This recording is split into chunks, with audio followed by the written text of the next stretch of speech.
Meron rin pong 1343 action line na 1343 action line against human trafficking na binuo rin ng Commission on Filipinos Overseas. Kung titingnan po natin, lahat ito ay ginawa ng commission just to help and make it sure that our Filipinos overseas, especially those who will go there and bago sila makalabas ay mabibigyan ng kaukulang proteksyon ng komisyon. Mr. Speaker, distinguished colleague.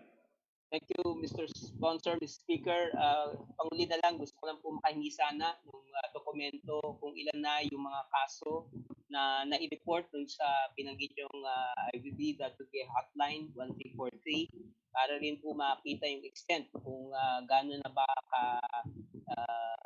ka-effective yung sistemang ito para mag-report ng mga human trafficking, ng mail order brides at iba pa. So yun na lang po, Mr. Sponsor. Salamat po sa pagkakataong ito. Salamat, Mr. Speaker, at sa lahat ng kasamahan natin sa Kongreso, sa Zoom, at dyan sa plenaryo. Maraming salamat po, Ginoong Representante ng Bayan Muna Party List. Yes, Mr. Speaker, to answer the query, yung 1343 action line ay nakatanggap po ng 357 cases na inaksyonan na po ng 1343 action line against trafficking in persons. So lahat po yan inaksyonan na po ng Commission on Filipinos Overseas. Pero makakaasa po kayo na tuloy-tuloy po ang pag-monitor ng Commission on Filipinos Overseas, especially meron po tayong 1343 action line against trafficking in persons. And we will continue to exert effort. The Commission on Filipinos Overseas commits to continue to help those in need and always open po yung 1343 action line hotline against trafficking in persons. Mr. Speaker, distinguished colleague. the Majority Floor Leader. Speaker, I move to recognize the Honorable Franz Castro of the party list ACT Teachers. The Lady Representative of ACT Teacher Party List is hereby recognized. Ginoong Speaker, yayamang wala na pong ibig magtanong sa budget ng Commission mula sa minorya tungkol sa budget ng Commission ng Filipino Overseas. I move to terminate the period of interpellation, Mr. Speaker. So move, Mr. Speaker. The Majority Floor Leader. Mr. Speaker, on behalf of the majority, I join the minority in moving to terminate deliberations on the budget of the Commission on Filipinos Overseas. I so move, Mr. Speaker. Is there any objection? Chair hears none. Budget of the Commission for Filipino Overseas is hereby terminated. The Majority Floor Leader. Thank you very much, Mr. Speaker. Maraming salamat po. Thank you, distinguished sponsor. Mr. Speaker, I move that we begin consideration of the budget for fiscal year 2021 of the Development Academy of the Philippines. I so move, Mr. Speaker.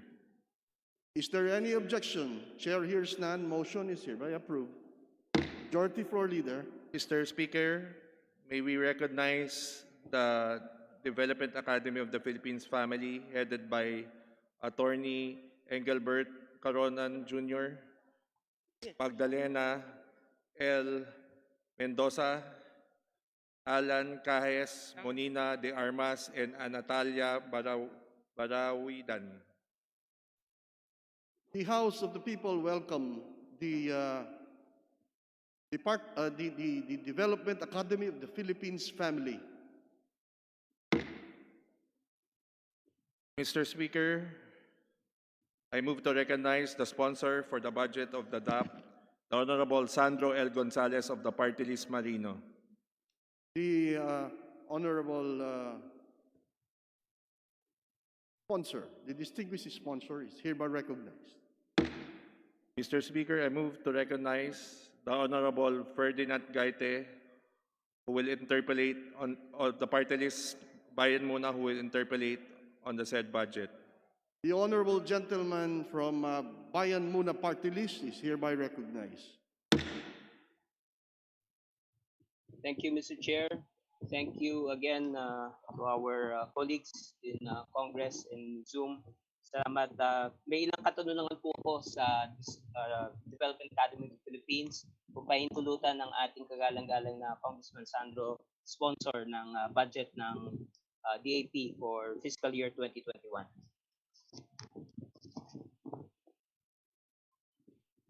Mr.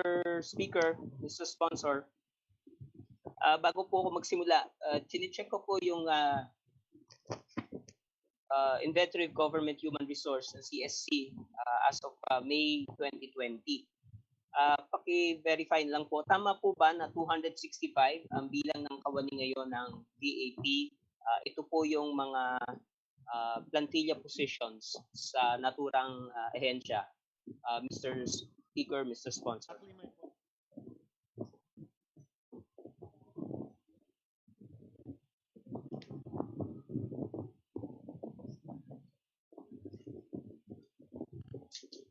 Mr. Speaker, distinguished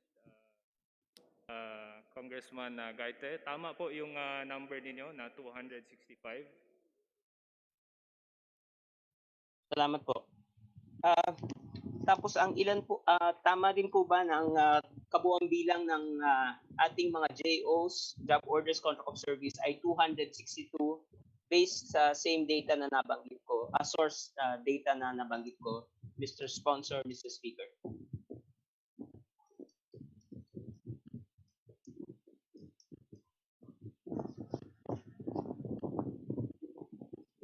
Mr. Speaker, distinguished gentleman, Congressman Gaite, tama po na ang JO natin ay around 262. Salamat po. Unang concern ko, Mr. Chair, doon sa ating mga plantilla positions na empleyado ng DAP, normally po, meron tinatawag tayong first level, second level employees. Meron tayong kalamihan ng nandito. Ito yung mga career employees. Pero sa DAP, pwede ho ba magtanong, bakit ang 265 na regular position, lahat co-terminus? Meaning, yun, gusto ko lang ma-clarify, ano ibig sabihin ng co-terminus dito? Kasi maraming concept ng co-terminus. Co-terminus with the appointing authority, co-terminus with the project, and others. Pwede ho ma-define? Bakit ho, first, tama ho ba co-terminus lahat ang items sa 265 na regular positions? At bakit co-terminus ang kanilang items, Mr. Speaker, Mr. Sponsor? Mr. Speaker, distinguished gentleman, ibig sabihin lang ho ng co-terminus dito, Congressman Gaite, ay co-terminus siya sa kanyang service contract.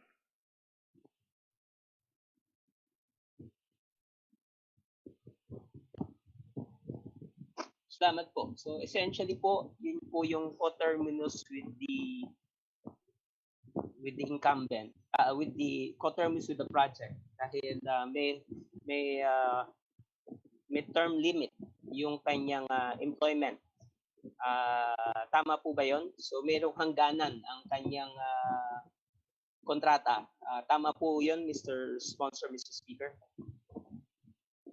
Mr. Speaker, distinguished gentleman, yes, tama po kayo.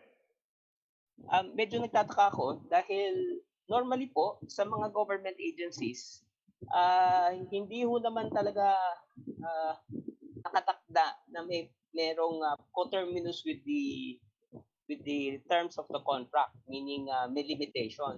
Maraming mga offices and items ay tinuturing regular in the sense that these functions are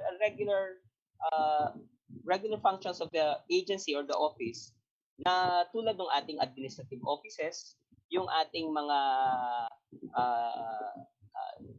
ibang secretariat offices na may mga regular na function. alam ko naman, naintindihan ko, ang DAP ay nasa aspeto ng pagsasanay trainings, lalo na sa mga postgraduate and other forms of higher education. Pero at kayo rin ay nagmamanage ng facilities tulad ng Development Academy of the Philippines sa Tagaytay, among others. Pero hindi ho ba na karapat dapat rin lang na meron kayong mga first level and second level career positions in government in DAP at hindi lahat ay coterminous dahil nakakapangamba ito na lahat ay fixed ang term ng employment at alam naman natin na ito nga yung isang suliranin ng ating mga kawani panggagawa. Mr. Chair, pwede mo paliwanag bakit coterminous lahat? Bakit nakatakda doon sa service contract nila ang panahon ng kanilang empleyo kahit sila ay tinuturing career employees ng DAP, Mr. Speaker, Mr. Sponsor.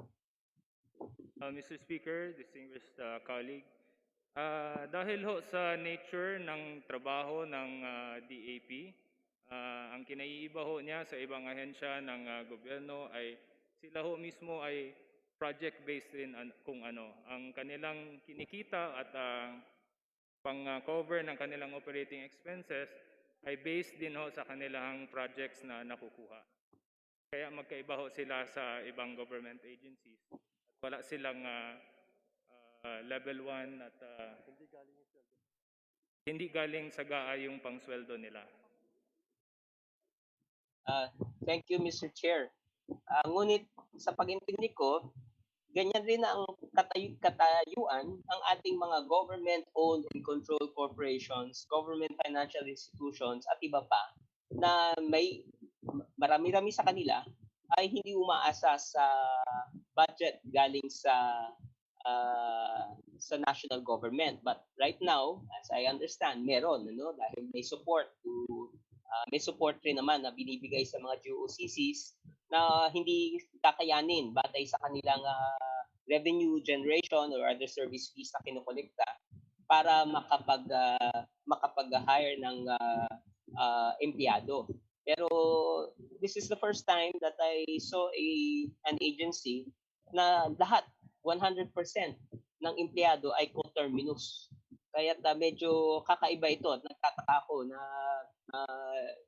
considering that other GOCCs function similarly, that they rely on the revenues generated, yun ang kanilang lahat from PS, personal services to maintenance, other operating expense, and even capital outlay or even the financial expenses ay nanggagaling dito. Pero ngayon ako nakakita ng ahensya na coterminous. I think there is something problematic dahil lahat ng empleyado ay parang napakadaling matanggal pag natapos yung kanilang service contract. Although coterminous, as I understand, they are considered still regular. They receive all the benefits of a regular employee, but the term, merong hangganan yung kanilang trabaho, considering na hindi naman talaga lahat yan ay posibleng hindi dapat tinatakdaan na hangganan dahil isang regular na opisina ang DAP. It continually provides basic services such as training, research, and others.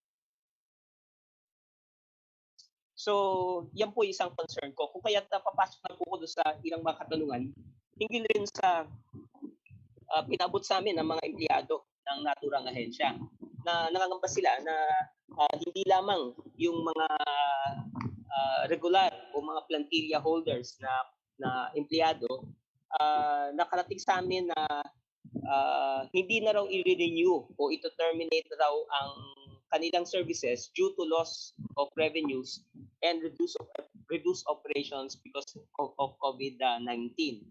Totoo ba ho ito, Mr. Sponsor, Mr. Speaker?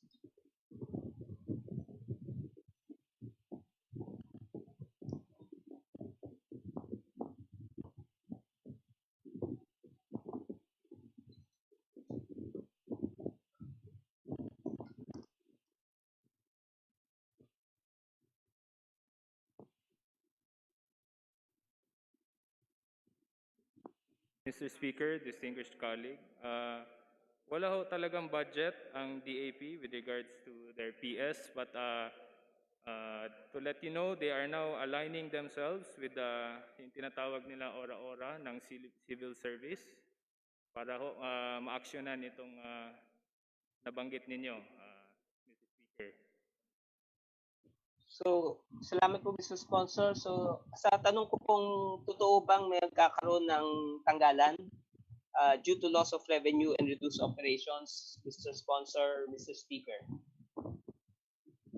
Mr. Speaker, distinguished colleague, hindi ho totoo na nagkaroon ng retrenchment dahil sa loss of income, kundi yung mga nag-end lang ho ang contract ay hindi ho muna na-renew dahil ho sa skeletal workforce na naka-implement sa DAP ngayon dahil sa pandemya, Mr. Speaker.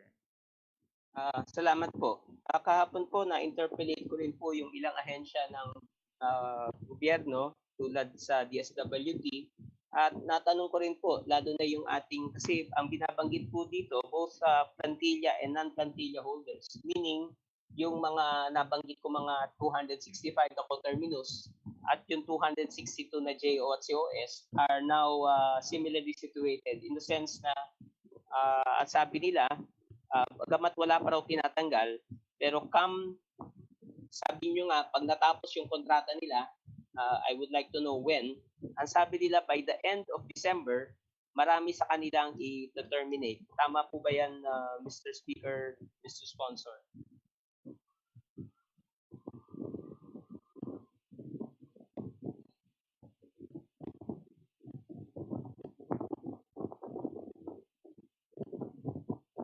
Mr. Speaker, distinguished colleague, uulitin ko po, as per DAP, wala hong retrenchment mangyayari, kundi meron lang hong mag-i-end ang kontrata at titingnan ho ng DAP kung ano ang forecast ng kanilang projects. It will define kung meron ba tayong dadagdag ng mga JO. Thank you, Mr. Speaker. Salamat po. Muli ipapaalala ko lang po no, yung nilabas ng BBM COA budget circular 01 series of 2020 na nagsasaad na dapat panatilihin yung ating JOs at COS kahit sa panahon ng pandemya. And I think this is in recognition na ang thrust ngayon ng government is job preservation. Meaning, hindi na papanahon, lalo na ang gobyerno, ang siya pang nangunguna sa tanggalan.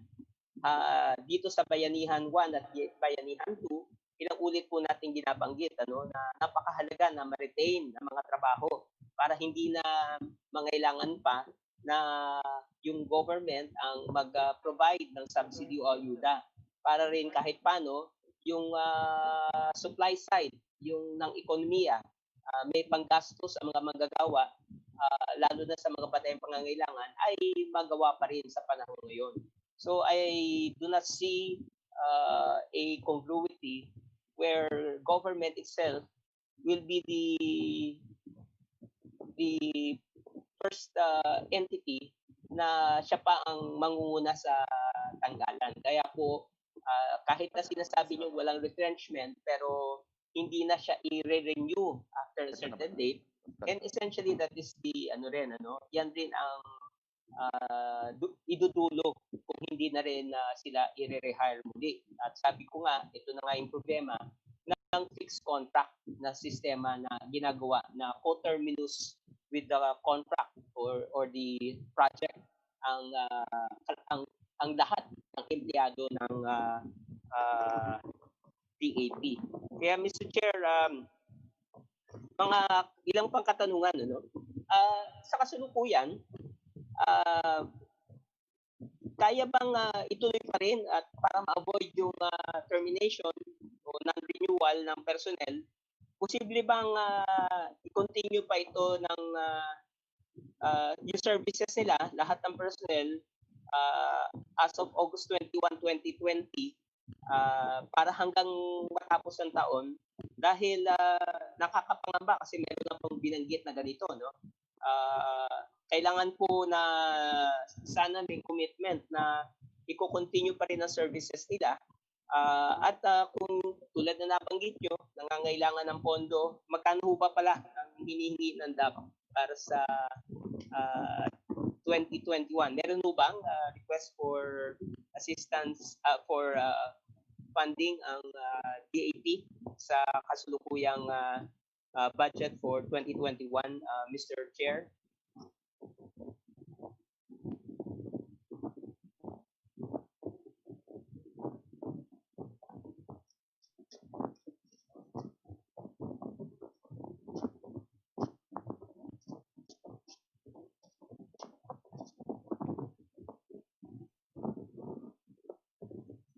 Mr. Narinig Speaker, po. distinguished colleague, kasama niyo ho ang DAP, no, na sa kagustuhan ninyong ma-extend ang kontrata ng ating mga JO.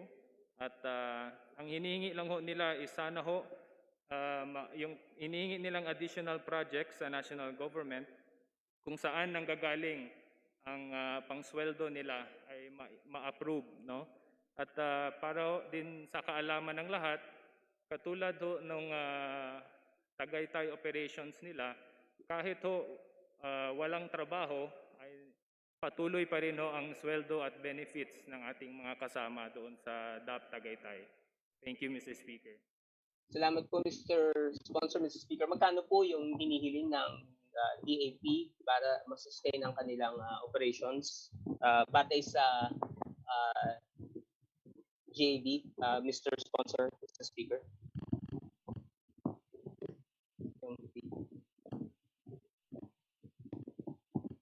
Mr. Speaker, distinguished colleague, humihingi ho ang DAP ng reconsideration of 787,892,000 pesos for 2021.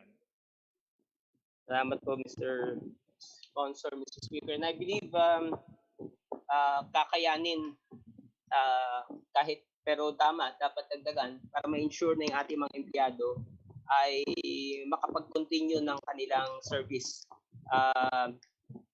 Pero tanong ko rin po, kasi kahit alam natin kulang yung pondo, pero malaking bahagi ng subsidy na pupunta sa DAP para no sa taong 2020 ay allocated for board and lodging. Considering the restriction of physical gathering, these funds will not be used, hindi magagamit yung cost na ito. So possible ba for DAP to use savings, lalo na dito sa area na ito, para sa compensation ng ating personnel, lalo na yung ating mga job orders at contract of service, Mr. Speaker, Mr. Sponsor?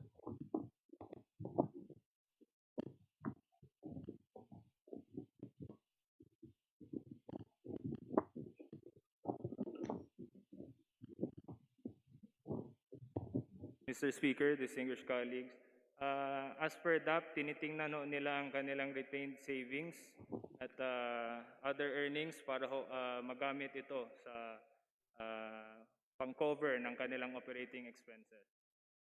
Salamat po. At sana mayroon rin mga ginawang mahakbang ang board ng DAP para makapag-adjust dito sa bagong modes of trainings. At naniniwala ko tulad ng ating mga higher education ay nangangailangan rin na magpatuloy pa rin ang mga programs na ito para sa mga pangangailangan ng mga executives and other officials in government para ma-improve ang kanilang skills, knowledge, attitude at iba pa. At positibo na sana ito ay maging priority rin para rin yung ating mga empleyado ay bigyan ng pagpapahalaga, lalo na sa panahon nitong pandemya. We cannot afford for more Filipinos to be out of jobs. And I think primordial for the part of the DAP to look into its resources para yung mga pangangailangan nito ay mapunta sa kanyang workforce na makakatulong sa pagbibigay at pagpapatuloy pa rin ng services as mandated under the Charter of the Development Academy of the Philippines. So yun ang po hiningi ko po commitment na hindi ho sana magkaroon ng tanggalan even December or even afterwards at i-consider ang lahat ng options para po matiyak na ang continued service ng mga empleyado ng DAP ay magpatuloy, Mr. Sponsor, Mr. Speaker. Mr. Speaker, distinguished colleague, you have the commitment of the Development Academy of the Philippines. Kasama ho natin sila, katabi niyo ho sila sa inyong layunin para sa additional training. At you have their commitment that they will do their best. Thank you, Mr. Speaker. Salamat po, Congressman Sandro, Congressman sa sponsor ng ating budget and Development Academy of the Philippines. Salamat, Mr. Speaker. Salamat sa lahat ng kasama natin sa Kongreso at lahat ng gamatsyag sa ating budget deliberation. Salamat po. Maraming salamat din po sa inyo. The Majority Floor Leader.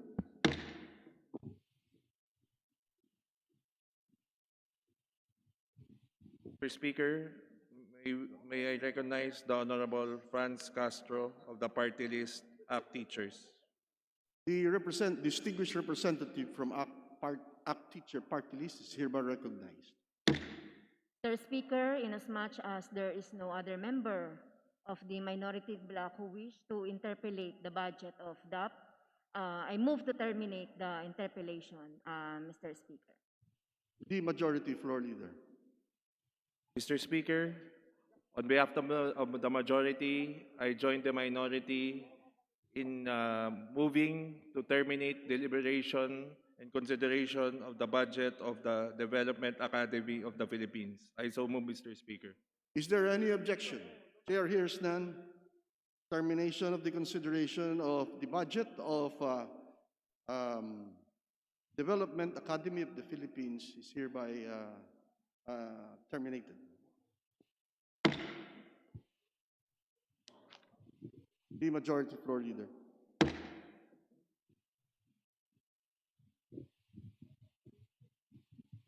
Speaker,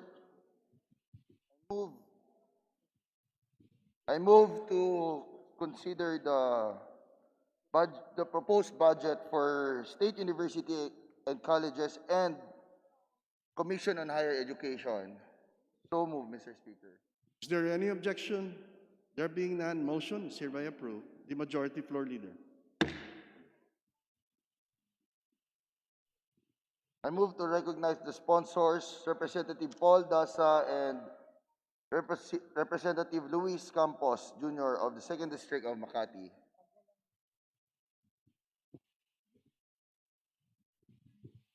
Mr. Speaker, I move for a few minutes of suspension. Session suspended.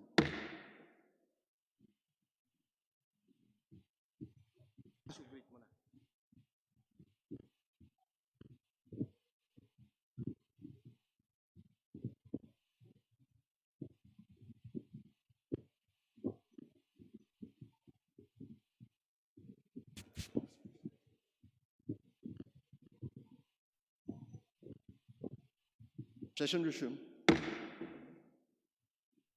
The Majority Floor Leader. Wala yan na. Mr. Speaker, I move to recognize the family of Philippine Association of State University and Colleges, Dr. Tirso Ronquillo, President, and Dr. Manuel Muhe, President of Polytech University of the Philippines. And for the family of Commission on Higher Education, I move to recognize the Chairperson, Dr. J. Prospero de Vera III, and Commissioner Dr. Aldrin Darilag. So move, Mr. Speaker.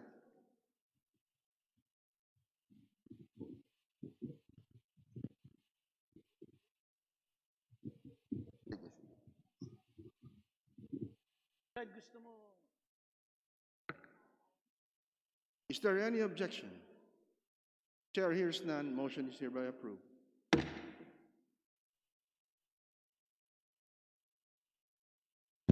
Mr. Speaker, I move to recognize the Honorable Franz Castro of ACT Teachers Party List to interpolate. So move, Mr. Speaker. The distinguished representative of ACT Teacher Party List is hereby recognized. Proceed. Maraming salamat, Ginoong Speaker. So, una sa lahat, gusto ko munang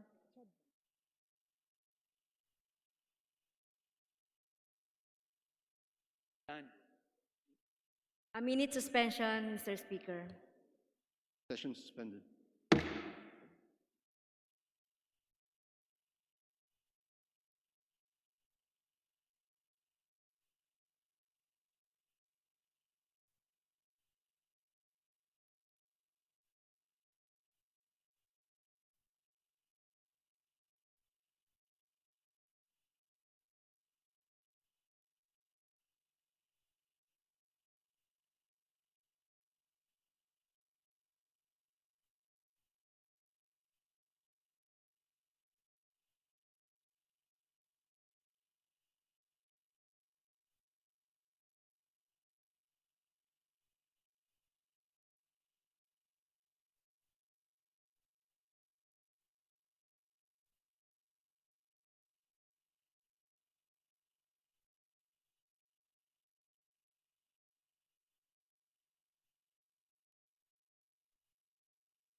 Mr. Speaker.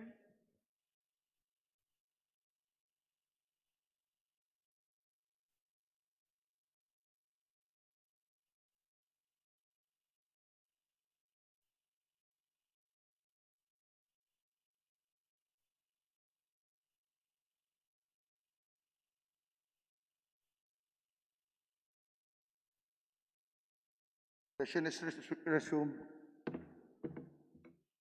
Maraming salamat, Mr. Speaker. So, gusto ko munang magpasalamat po sa CHED doon sa sagot nila doon sa query natin noong briefing po noong CHED budget, Mr. Speaker. Gusto lang po natin pasalamatan si Chairman Prospero de Vera. So dito po sa unang tanong ko, Mr. Speaker, Mr. Sponsor, yung ICT capability and internet connectivity.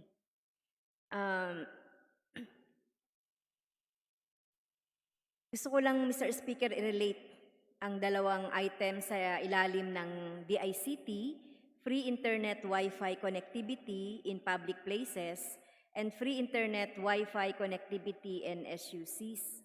Sa 2020 GAA, meron pong tig 50 million. Ito pong dalawang programa na ito, pero sa 2021 GAA, zero funding, as in zero po ito. So, dito po sa mga items na ito, sana ang SUC at mga guro ng estudyante nila para sa internet connectivity, pero kung kailangan ba naman matindi ang pangailangan dahil sa online learning at blended learning, ay saka pa walang maasahan mula sa GAA, ang SUC, mga guro at estudyante for internet Wi-Fi connectivity.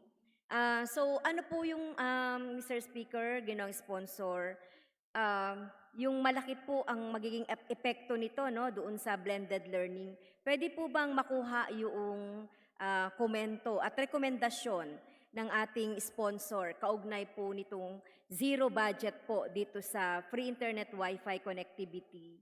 at saka yung connectivity in public places, Mr. Speaker. Mr. Speaker, we thank the Honorable Castro for her query.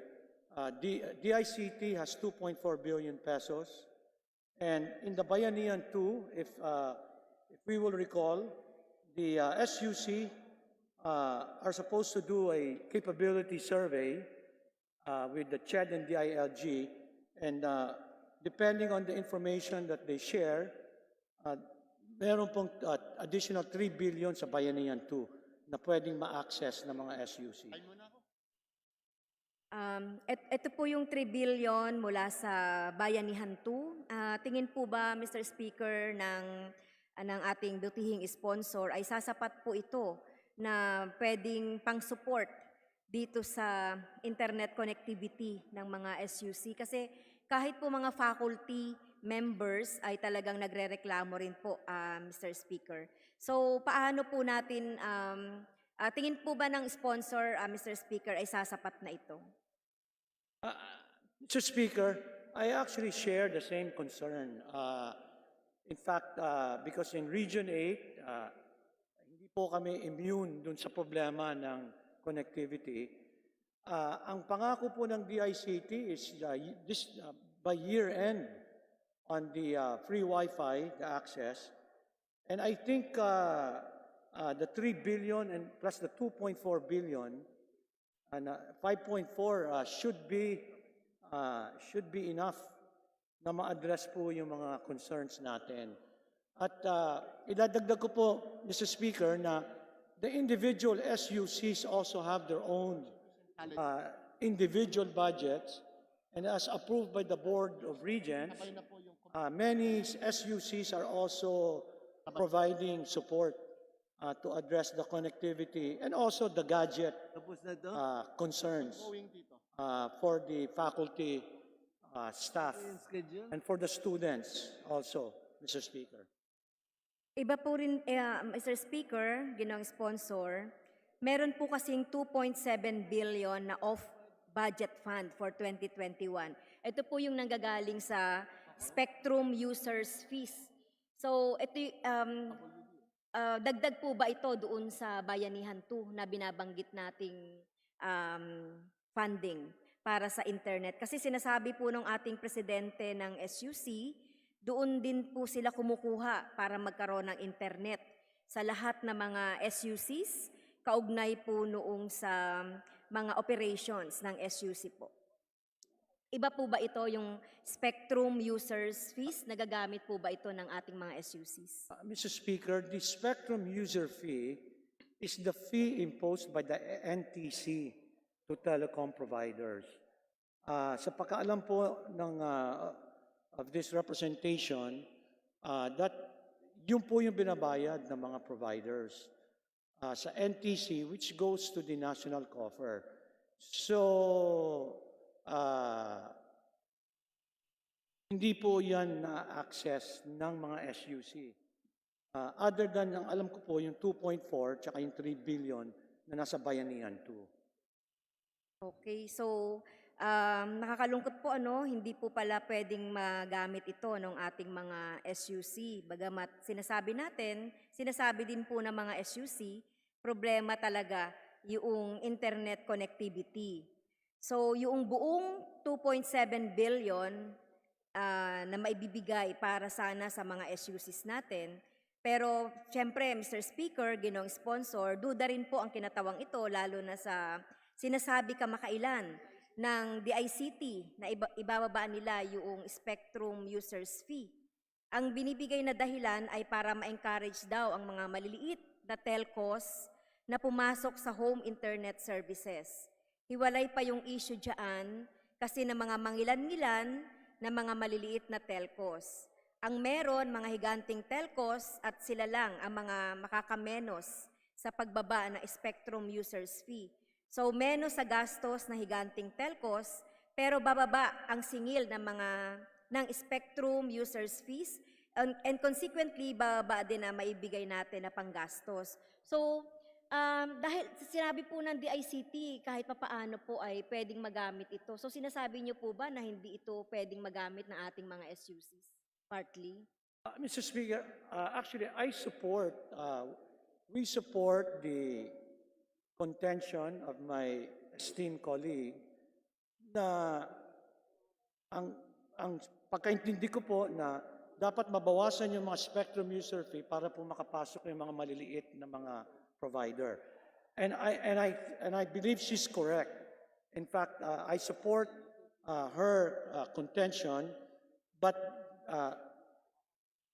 we would need to talk to NTC and DICT, Mr. Speaker, and ang point po, which is correct, na matulungan po yung mga communities at matulungan po yung mga state universities natin. So I support that, but that's outside the scope of the budget of the SUCs. But should my distinguished colleague make a push, whether through legislation or through dialogue with DICT and NTC, this representation will support her because I'm familiar with the spectrum user fee issue that she believes can help. But again, that's really outside the scope of the SUC budget concerns. Salamat, Ginoong Sponsor, sa iyong sagot.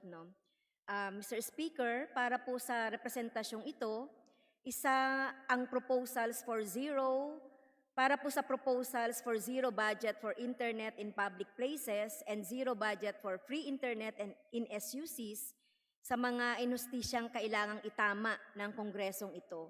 Matindi ang pangangailangan ng ating mga SUCs, public schools at mga guro at estudyante para sa libreng internet. Kaya dapat ibalik natin ang items na ito sa DICT or maglagay tayo ng appropriation under the budget of each SUC to make free internet possible in campuses.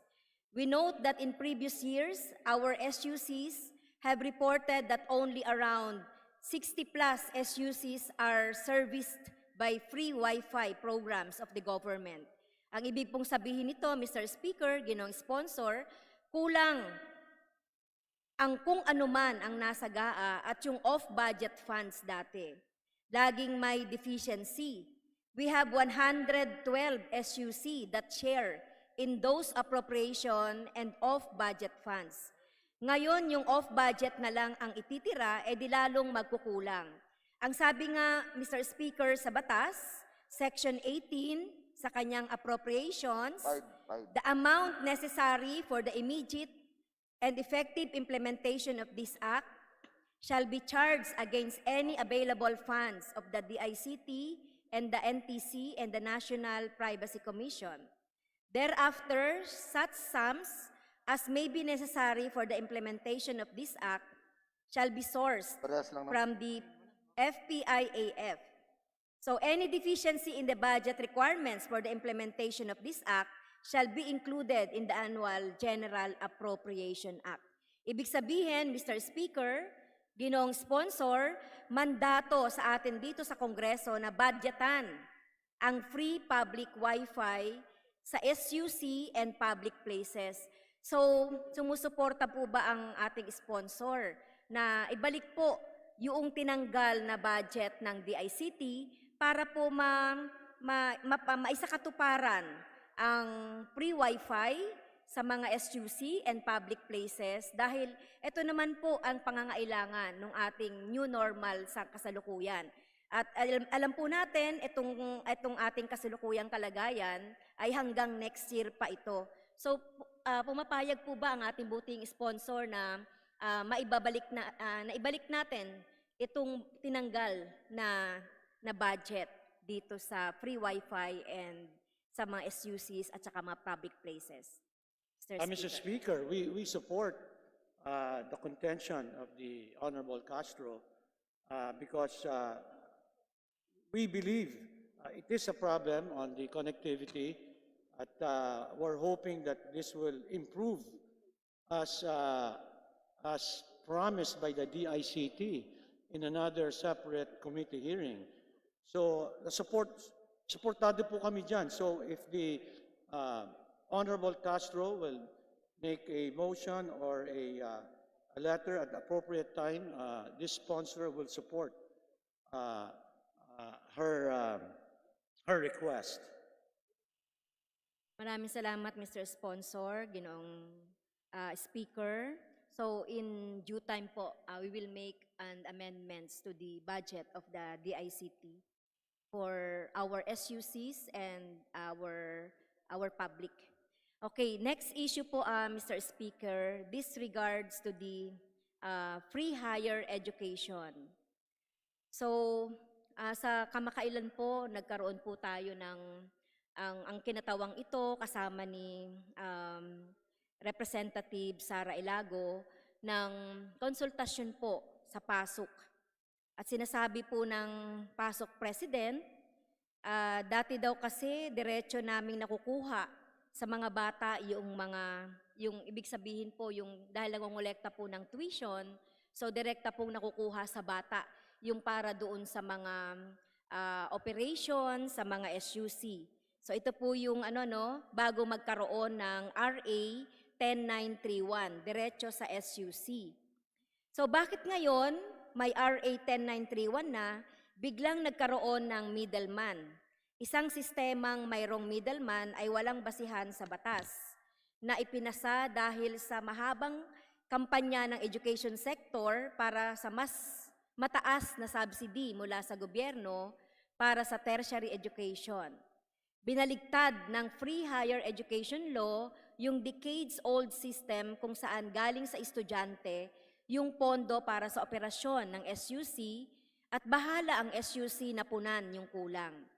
Ang intensyon po ng batas ay gobyerno ang magbabayad dapat para sa edukasyon ng mga nasa kolehiyo at universidad, hindi na yung estudyante. Bakit, Mr. Speaker, pagdating sa Free Higher Education Law, nilagyan natin ng bara sa pagitan ng magbibigay ng pondo at ng SUCs? Parang umatras niyan. So, ang ibig ko pong sabihin, Mr. Speaker, dahil na-raise ko na po ito sa briefing doon sa budget ng CHED, nung in-implement po natin yung free tertiary education, ang pondo po mula sa DBM ay dumadaan pa po ito sa CHED. So,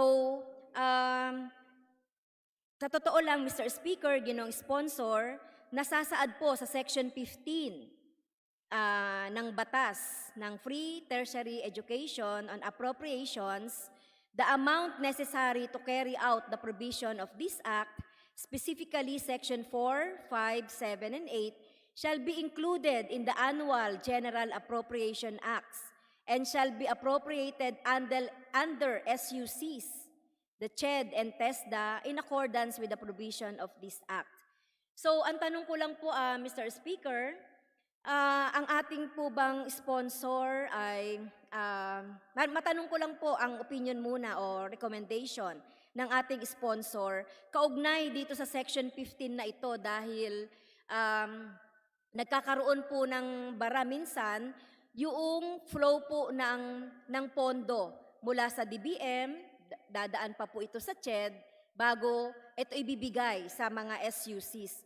Pwede po bang ito ay idiretso na from DBM to the SUCs? Ano po ang tingin dito ng ating sponsor? Mr. Speaker, Your Honor, bilang tugon po sa katanungan ni Honorable Franz Castro, ang nabanggit po niya na paglalagak ng pondo mula sa DBM dumadaan po sa CHED na ibinababa ng CHED sa mga state universities, ito po'y ayon sa guidelines na kabahagi po ang pasok sa pag-formulate po ng IRR ng Free Higher Tertiary Education Law. Sa ngayon po, dahil napag-usapan na rin po namin yan ng pamunuan ng CHED, willing naman po ang CHED na pag-aralang masusi ang concern ni Honorable Castro, Mr. Speaker, Your Honor. At katunayan, they actually commit to piloting this. Kasi meron po na concern ang CHED na pag idinerecho ang pondo mula DBM, idinerecho po natin sa SUCs, hindi natin mareregulate at mamomonitor yung additional charges po nila sa matrikula ng mga nag-aaral. Kung kaya naman po, kung mapapatunayan natin sa masusing pag-aaral na doable po ito, we can actually roll this out. But subject po to further study. Mr. Speaker, Your Honor. Okay, nire-recognize ko po yung ginawang IRR na ng SUC with the CHED as regards to the yung implementing rules and regulations on the appropriation. Pero nabanggit ko na po sa section 15, malinaw po naman dito na pwede itong idiretso doon sa mga SUCs. Pwede po bang i-review yung IRR ng SUCs at saka ng CHED? Para po, katulad po, Mr. Speaker, ginong sponsor sa basic education. Sa secondary schools po, Mr. Speaker, ginong sponsor, diretso po ang pondo mula sa DBM going to secondary school sa basic education.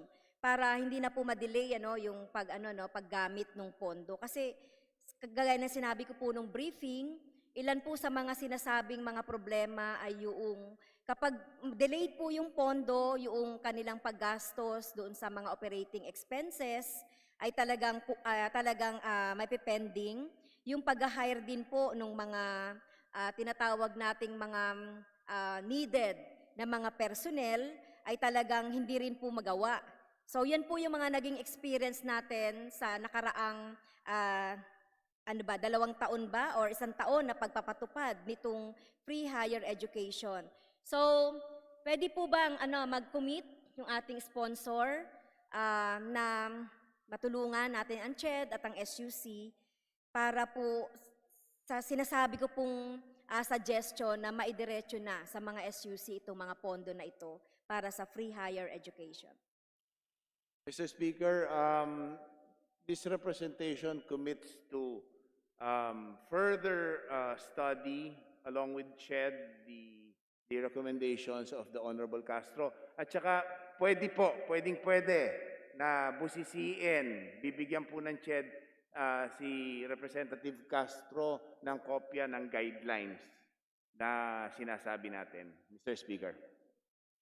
Okay, maraming salamat po. So, nire-reiterate ko lang po. So, yung guidelines po ay yung IRR ay hindi po siya pwedeng lumagpas doon sa isinasaad ng batas natin. Dahil alam naman po natin, naging active po tayo sa pag-create ng batas at alam naman natin yung aim noong batas na ito na para talaga mabigyan ng free higher education ang ating mga estudyante sa higher level o yung tertiary level. So, masusunod po, Mr. Speaker, Your Honor. okay, salamat po Mr. Speaker, Mr. Sponsor. Sa pangatlong issue naman po, Mr. Speaker, ginong sponsor, muli iulitin ko po yung National Budget Circular number 461. Ito po yung promotion ng mga faculty. Isa rin ito doon sa mahigpit na kahilingan ng ating mga SUCs tungkol doon sa pagbabayad. Okay? Kaugnay noong NBC 461 doon sa cycle doon sa cycle 8.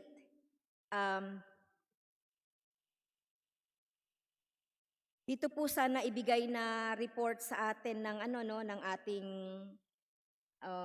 ng CHED dahil doon sa pinag-usapan po natin doon sa briefing yung gagamitin po para na criteria para doon sa 2016 to 2019 na NBC cycle number 8 ay yung criteria na bagong ginagawa po ng CHED or para i-apply doon sa 2016 to 2019 po na kabayaran doon sa promotion para doon sa ating faculty. So ang kahilingan po sana ng kinatawang ito, Mr. Speaker, Mr. Sponsor, na dahil ito po ay long overdue na, no, 2016 to 2019. So maari po bang ang gamitin nating guidelines, i-reiterate ko po, ay yung ginamit po natin doon sa Cycle 7 guidelines. Mr. Speaker, Ginoong Sponsor. Mr. Speaker, Your Honor, regarding po sa promotion ng SUC faculty, consistent with the special provision in the 2019 GAA that directs the CHED and DBM to issue guidelines for all SUC promotions starting 2019, the CHED has developed the improved criteria na nagko-commit naman po ang CHED na matatapos po bago matapos ang taon ng 2020, December 2020 po. Yung bagong guidelines po will ensure that the teaching, research, and extension work of faculty members will be properly credited. Dahil po sa requirements ng pasok consultation, ang criteria po na finalized through the joint circular between CHED and DBM ay kailangan pong dumaan sa consultation process po na ongoing sa kasalukuyan.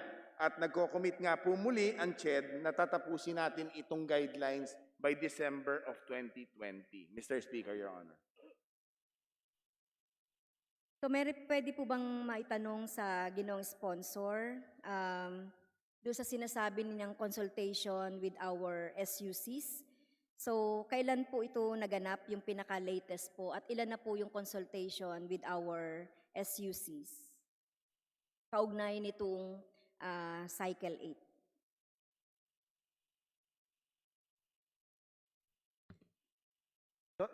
Sa kasalukuyan po, 3 buwan na ongoing ang consultation.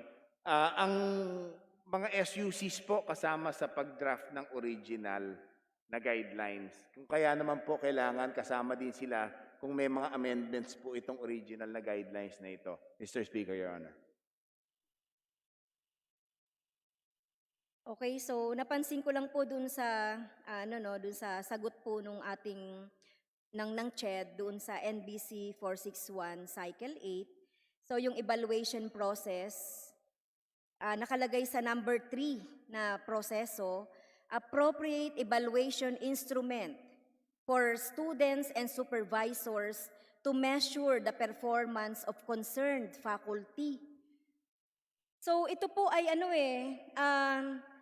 school year 2016 to 2019. So paano po natin makukuha o makukuha pa o yung mga evaluation ng mga estudyante natin o yung supervisors na nandito to measure yung performance ng ating mga concerned faculty? Actually, 2016 to 2019 pa ito, Mr. Speaker. Dun sa kriteriang sinasabi natin na ginamit sa Cycle 7, napakatagal po yung implementation niyan mula nung 2013 to 2016. Nabigyan lang po yan ng budget mula nung 2019 hanggang 2018, 2019, 2020. Ngayon, itong sinasabi na criteria na ito na magpapatagal na naman doon sa implementation ng Cycle 8 dahil ang ini-evaluate mo ay 2016 to 2019. So, ibig sabihin yan, i-implement siya ng 2021, Mr. Speaker, Ginoong Sponsor. Matatagalan naman po bago ito ay maponduhan. Baka mag-take na naman po ito ng another 5 to 6 years para ma-implement na naman itong 2016-2019. Maawa naman po sana ang CHED at DBM. Sa ating mga teachers, marami na po dito ay nag-retire na. May ilang mga namatay na po. So, itong guidelines na ito na sinasabi natin, bakit hindi natin gamitin yung Cycle 7, yung dating criteria para sa Cycle 8? Dahil ito naman po ay 2016 to 2019, Mr. Speaker. Mr. Speaker, Your Honor, naiintindihan ko po ang pangamba ni Honorable Castro pagdating po sa maantala pa muli ang pagbibigay ng guidelines, pero katulad po ng sinabi ko, steadfast po ang CHED na tatapusin natin yan.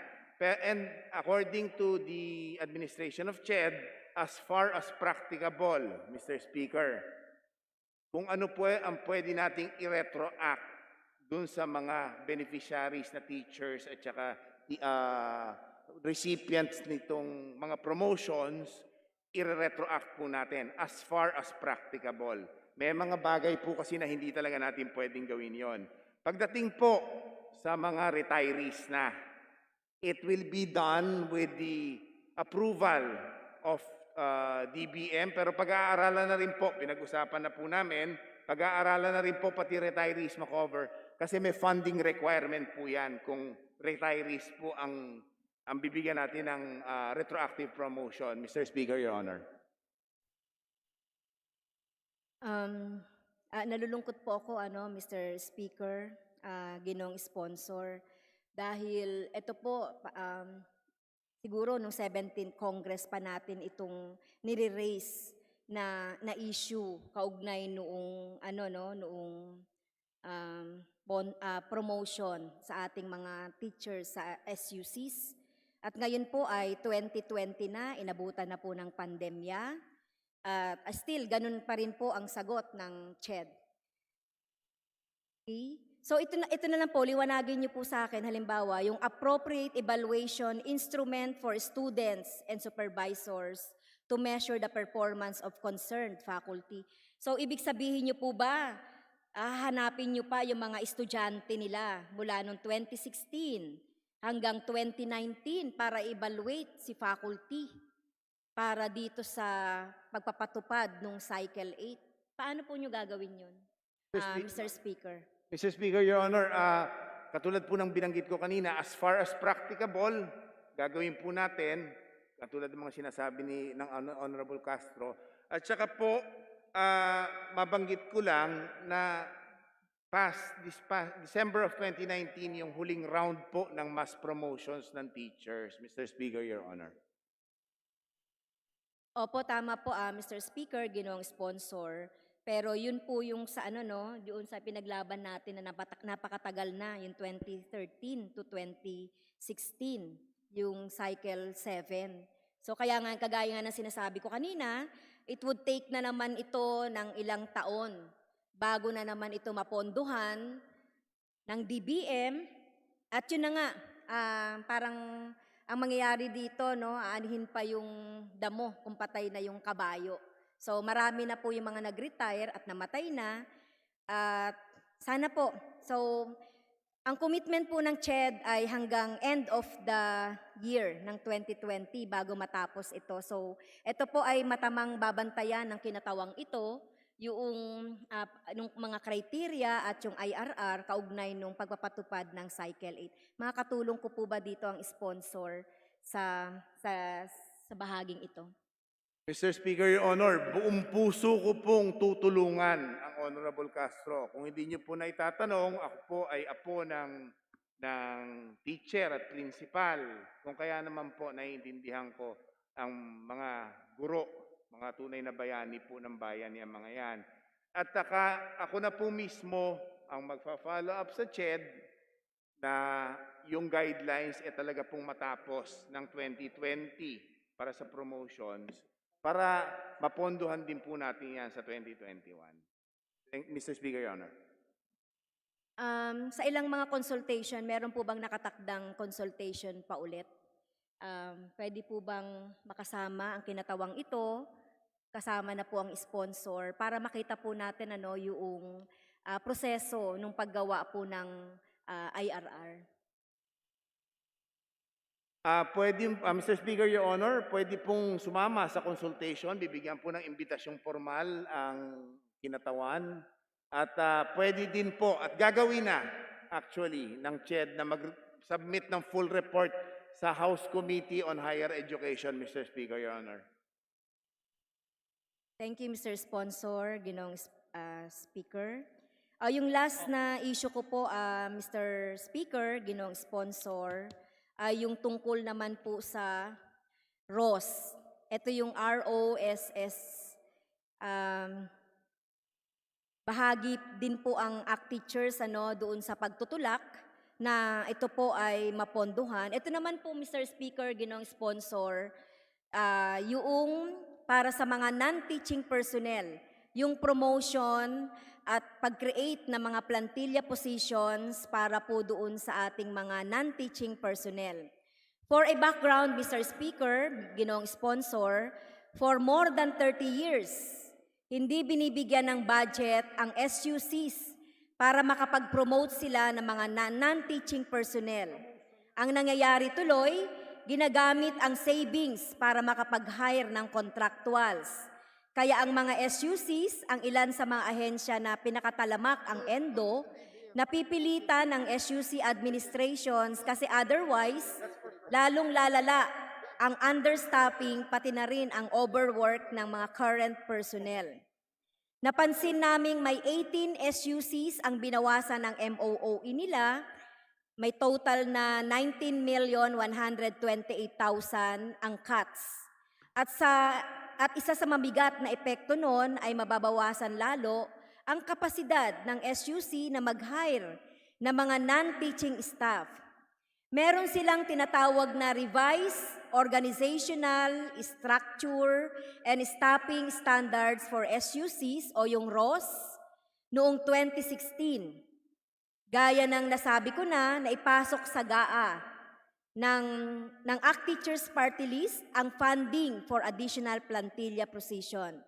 Pero noong briefing, Mr. Sponsor, Mr. Speaker, I brought this matter up again, and this Congress was informed that the NEP and the GAA from which it was copied do not contain any funding for hiring of non-teaching personnel in SUC. I was later on given the letter of CHED to DBM which contained that the list of 108 SUCs, ito po, ibinigay po sa atin ng CHED, yung letter nila doon sa DBM. And a number of proposed positions. So sinasabi po dun sa letter, 2018 pa ito, Mr. Speaker, ginong sponsor, nabibigyan sila ng update ng DBM kaugnay noong sinasabi nating ROS. 2018 pa to. So pwede po bang makahingi ng update mula sa CHED kaugnay nung budget para dito sa ROS? Before the distinguished sponsor may respond to the question, I'd like to inform the Honorable distinguished interpolator that her time has expired already, so that was her last question. Distinguished sponsor, please respond to the last question of the... Thank you, Mr. Speaker, but this is SUC and CHED, and we asked an allowance for time. Yeah. Because we combined SUC and Mr. CHED. Speaker, I move for Majority Leader, a few suspension, 2-minute suspension. 1 minute suspension. Okay.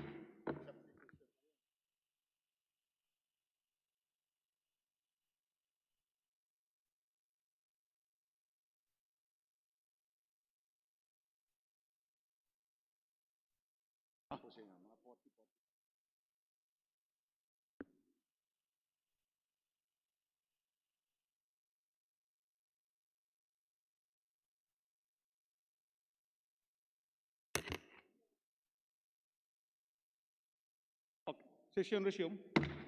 Thank you, Mr. Speaker. So, yun po, any update?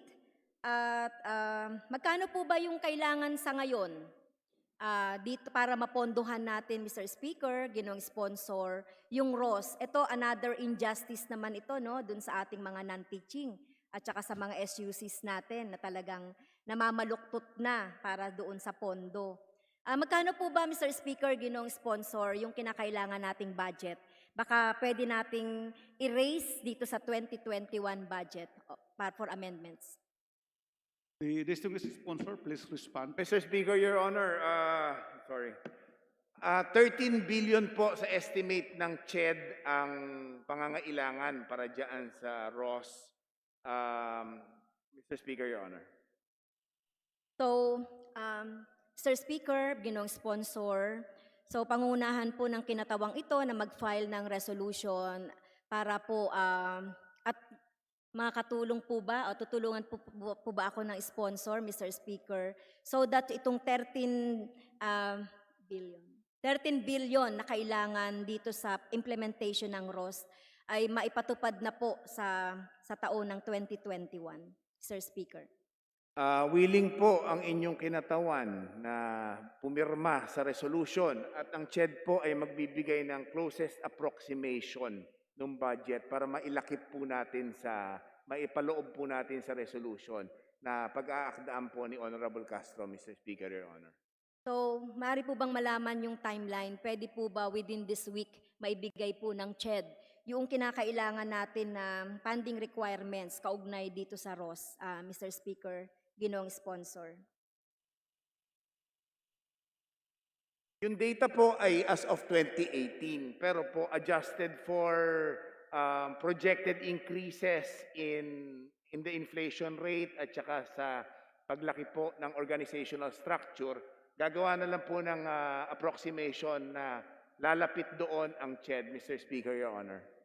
So, pwede po ba yan bago tayo magkaroon ng amendments doon sa budget, Mr. Speaker? Pwede po, Mr. Speaker, Your Honor.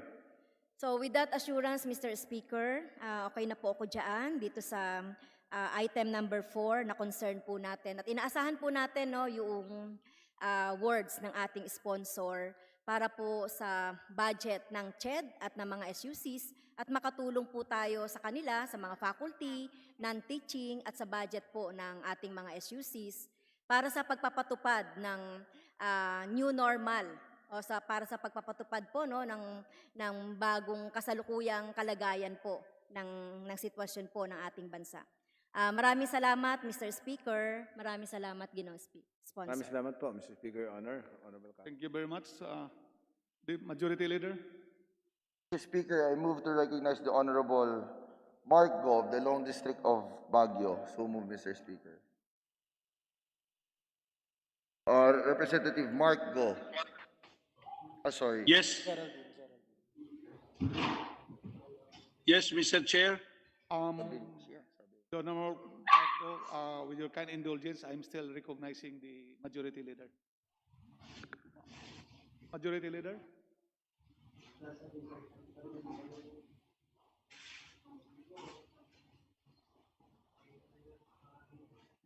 Majority Leader, are we now in the time with the Honorable Marco? Yes, Mr. Speaker. Okay, the Honorable Marco of the Lone District of Baguio City is recognized for his interpellation. Yes, thank you very much, Mr. Speaker, Mr. Sponsor. Magandang hapon po sa inyo lahat. Una pong tanong ko, dito po sa budget ng mga SUCs, we have about 112 state universities and colleges in the whole country. And if you look at the budget of the different SUCs, ang total po nito for all the 112 is about 83 billion pesos.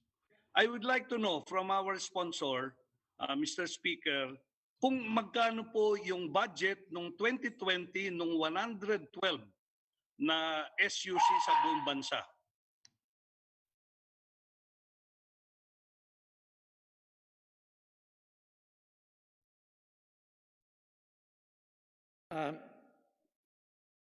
Mr. Speaker, the 2020 budget, 77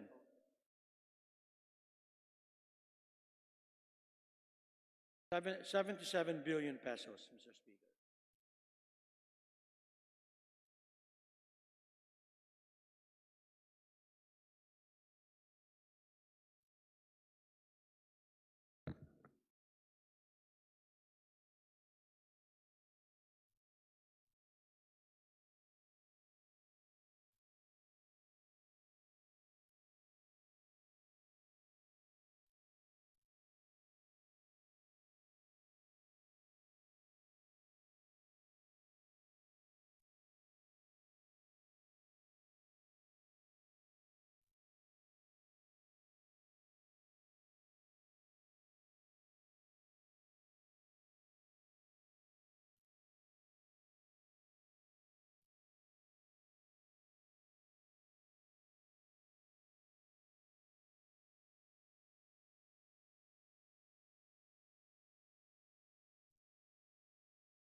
Distinguished sponsor, are you now ready to answer the question? Mr. Speaker, I responded to the question of the Honorable Go. 2020 is 77 billion and 2021 is 79 billion.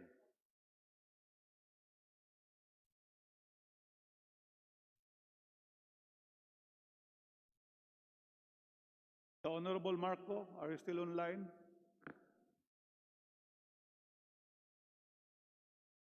Thank you very much. I think somebody muted me.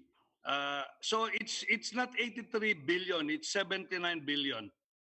Now, if I look at the budget of the SUCs, you have several SUCs that have increased their budget from the 2020 budget to 21, while you have different state universities and colleges that have reduced or their budget was reduced significantly.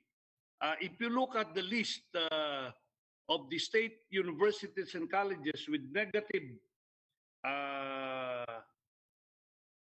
budget compared to 2021, we have here, for example, in the list,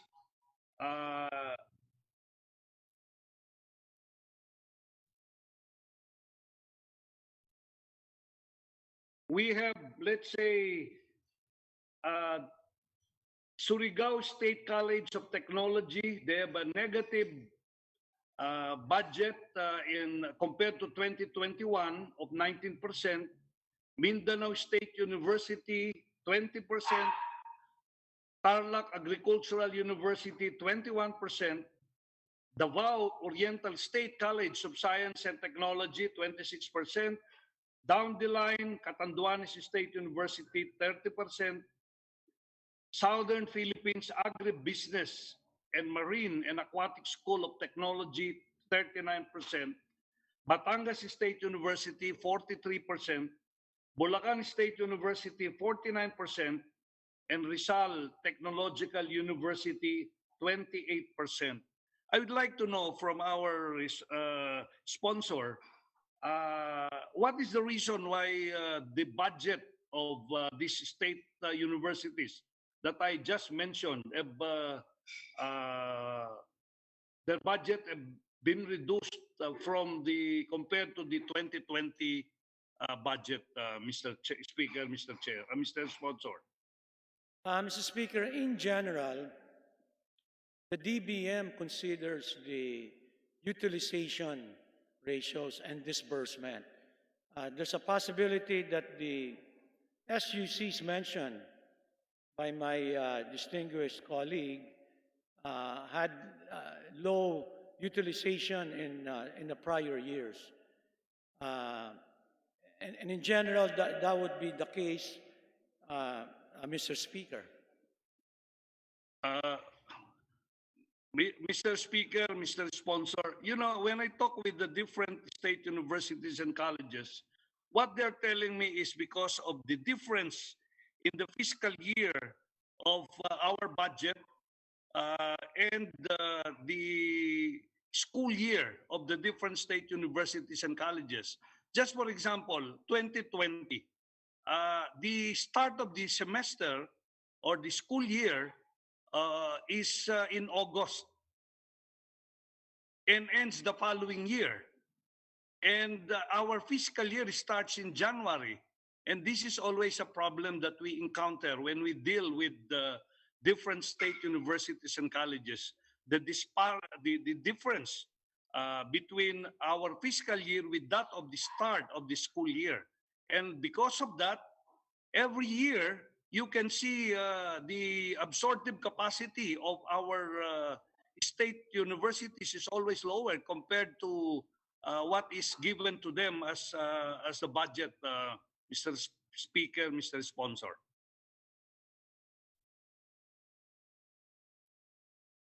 Mr. Speaker, I believe the Honorable Go, who's the chairman of the Committee on Higher Ed, has valid observations.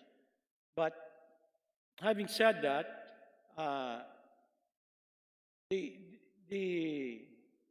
differences in the uh, fiscal year and the school year uh, should not affect the absorptive capacity when it comes to capital outlay and personnel services. But having said that, this has been an ongoing concern, and I encourage no less than my colleague to maybe at the appropriate time have some discussion in Committee in Higher Ed and bring in all the stakeholders to see how we can help reconcile, the differences in as mentioned by my distinguished colleague. Thank you, Mr. Sponsor, Mr. Speaker. You know, as I said, there are 112 state universities and colleges. And if you look at the other state universities and colleges, the increase in their budget compared to 2020, like Northern Negros State College of Science and Technology, the increase in their budget is 120%. Camiguin Polytechnic State College, the increase is 120%. The University of Southern Eastern Philippines, it's 116%. Cebu Normal University, 100%. Davao del Sur State College is 120%. And down the line, you can see that there are significant increases of their budget. And I appreciate that this is so. But what I'm little worried about are the reduction in the budget of the other universities that I mentioned. Is there a way, Mr. Speaker, Mr. Sponsor, that we can work out during the period of amendments that we will consider of probably adding or cutting down the decrease in the budget to a minimum such that they will be able to do what they have planned to do for 2021. Mr. Sponsor, Mr. Speaker. Mr. Speaker, I think that's correct that there were some SUCs that were decreased, some were increased. but I could share that in general without having to go through each particular SUC. Many of the SUCs that were increased in budget complied with the RDC council approvals, for example, even in my my district SUC, they increased by quite a bit, but they complied with the many requirements for funding for the capital outlay. And we should also take into account, Mr. Speaker, that some of these universities that increased this year had substantial reductions last year. So it's very hard to generalize, and it's really on a case-to-case basis. But having said that, this representation had already made recommendation for augmentation of certain SUCs already that I've submitted to the Speaker, to the Majority Leader, who's the chair of the small committee, and to the Chairman of Committee on Appropriations.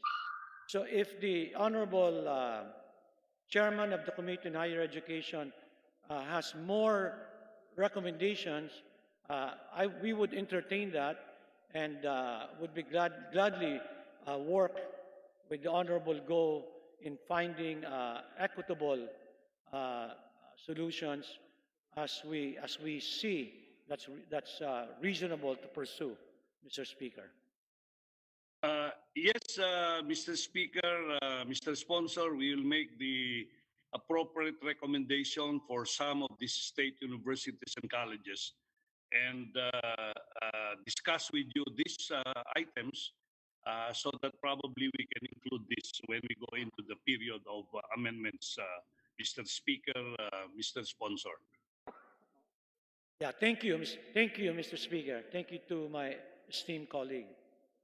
Yeah, my other question is with the Commission on Higher and Technical Education. The Commission on Higher Education. As is stated in in your report, there are 112 SUCs, there are 121 LUCs. We have private higher education institutions of 1,729 and other government schools of 13. So the total number of higher, both public and private educational institutions is 1,975. During the committee meeting of the Committee on Appropriation, and the discussion was centered on the Commission on Higher Education, I asked the question of how much is the cost per student of our country. I would like to know this compared to the cost of education in the private educational institutions, Mr. Chair, Mr. Sponsor.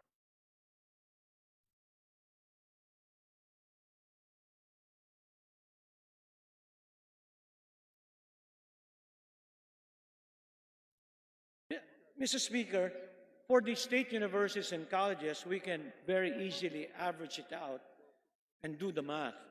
But we don't have the information, complete information for the private colleges. But for the SUCs, we're spending an average of 32,000 per student.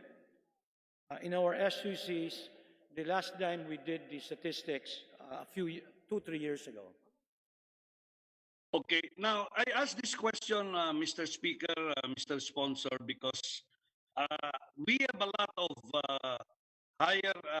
private higher educational institutions who are really, I would say, in big trouble right now, because number one, their number of students is decreasing, and at the same time, some of their teachers are leaving these private educational institutions.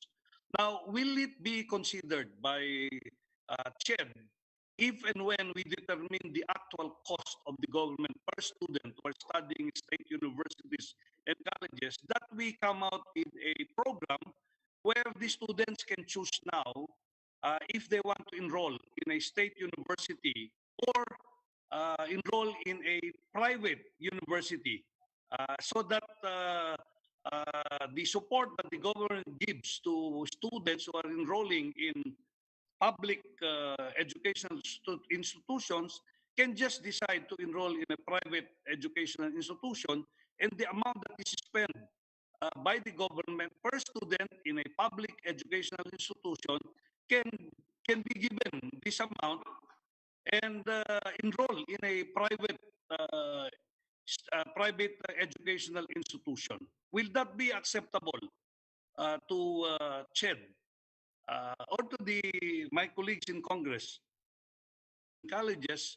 And this is also an approach where we can decongest probably state universities and colleges, and help also the different private educational institutions who are now facing this problem, Mr. Speaker, Mr. Sponsor. Mr. Speaker, CHED has indicated its willingness to discuss that idea. This representation initially likes the idea, and I believe we should discuss that, the proposal or the idea in a more appropriate forum in the Committee of Higher Education, which the Honorable Interpolator chairs. And in fact, I would like to add that could be we could consider that a public-private partnership type of program. So I think that will require a lot of discussion and debate, and I concur with the Honorable Go that at least to have some discussion on that idea, which the CHED is open to discussing. Thank you very much, Honorable Sponsor and Mr. Speaker. My other question here is probably today or within this week, Friday the latest, we will approve the BICAM report that will probably uh, bring about the completion of our effort in passing this medical scholarship and return service bill. I have talked with Senator Joel last night, and we basically agreed on the substitute bill that will be signed or ratified by both houses within this week and be signed by the President probably in the next 1 or 2 weeks. Now, one of the provisions in that bill is the creation of one medical school in every region of the country. Uh, it can be part of a state university or college, but the main provision provides that each of the region should have a medical school. It can be under a state university or a state college. Right now, we have how many? Seven medical schools in different state universities and colleges in the country. Will this be uh, acceptable to, can this be done? And first, can it be is this acceptable to the CHED? And can it be done in the next probably 2 to 3 years or 5 years, the longest, Mr. Speaker, Mr. Sponsor? Mr. Speaker, the chair has computed the cost, in fact, have identified locations, so it's possible to even do it for this proposed budget for 2021. Okay, so in other words, we can implement as soon as possible time this bill once it is signed by the President in the next probably a month, the latest probably, Mr. Chair, Mr. Speaker. Yeah, I believe it's possible, Mr. Speaker. The initial costings have been done, and the total budget to share with my colleagues is approximately 4.9 billion pesos. Now, I would like to ask Ched, Mr. Speaker, Mr. Sponsor, if this is included already, or do we propose, if I may suggest, now that this will be included in the 2021 budget, or the current budget of CHED can, and the different SUCs can accommodate this particular provision in this bill, Mr. Speaker, Mr. Sponsor? Mr. Speaker, we would need to include it in the 2021 budget. And now is the, I think, best time to work on that. Whether through an amendment before the third reading, or maybe through the Senate and through the BICAM. Okay, thank you very much. I think we will, if we cannot have it approved here in the House before we finalize it, we will go into the BICAM and incorporate this, and we will, I'm sure we'll get support from the Senate, as this is part of the bill that we have already in principle approved, and hopefully it will be signed into law probably early part of November, Mr. Speaker, Mr. Sponsor. So with that, and I have some other questions, but this is related to the additional proposal of the CHED to include in the budget. I think there are so many items here, and I will formally submit the additional budget that is required by CHED, so that they can really continuously help the different institutions in the country, not only the public schools, but also the private universities in the country. Having said that, again, thank you very much, Mr. Chair, or Mr. Sponsor, and Mr. Speaker. And I would like to end my interpellation here. Thank you very much, and I would like to express my full support to the budgets of the different SUCs and the Commission on Higher Education, and I hope we will consider adding additional budget to the other state universities and colleges whose budgets have been reduced compared to the 2020 budget.